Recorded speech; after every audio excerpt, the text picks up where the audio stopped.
কথায় আছে না, যদি থাকে নসিবে আপনা আপনি আসিবে, আমাদের ক্ষেত্রে ঠিক তাই হইছে। এই কেক খেতে মানুষ কত দূর থেকে আসে, আর আমরা না চাইতেই চোখের সামনে বা হাতের কাছে পেয়ে গেছি। আমরা দুইজন রাত করে বের হয়েছিলাম একটু ঘোরাঘুরি করার জন্য। তো সেইখানে এই ভাইয়াটাকে দেখি, সে 11:30 বাজে কেক সেল করতেছে।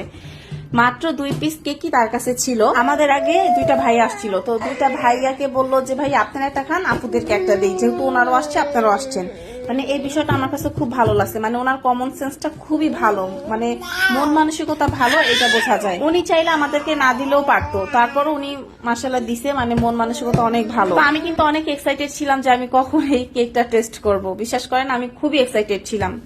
তারপরে 1 চামচ যখন আমার মুখের ভিতরে দিলাম, বিশ্বাস করেন আমি খুব কষ্ট করে গিলছি। মানে আমার গিলতে অনেক কষ্ট হয়েছে। মানুষ যে রিভিউ দেয় না যে মানে এক কথায় অসাধারণ, অনেক মজার, হ্যান ত্যান, ভাই পুরা মিথ্যা কথা, 100% মিথ্যা কথা। মানে এত পরিমাণ চিনির সিরাম ব্যবহার করছে, আর ময়দাটা মনে হয় ভালো মতো চালেও নাই, যার কারণে মানে গোটা গোটা হয়েছিল। মানে ভিতরে দানা দানা একটা ভাব সেটা রয়ে গেছে। এক কথায় যদি ভাইয়ার ব্যবহার সম্পর্কে জানতে চান তাহলে আমি বলবো তার ব্যবহারটা খুবই ভালো।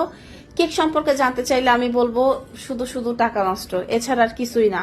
যদি আপনারা এমনিতে খেতে চান তাহলে ঠিক আছে, কিন্তু আপনারা যারা দূরের থেকে আসেন, এক একজন তো গাজীপুর, টঙ্গী, এত দূরের থেকে শুধু এই 100 টাকা দিয়ে কেক খাইতে আসেন, ভাই শুধু শুধু মানে শুধু শুধু টাকাটা নষ্ট হবে, আর কিচ্ছু না। এখানে আহামরি এটার মধ্যে কিছু নাই।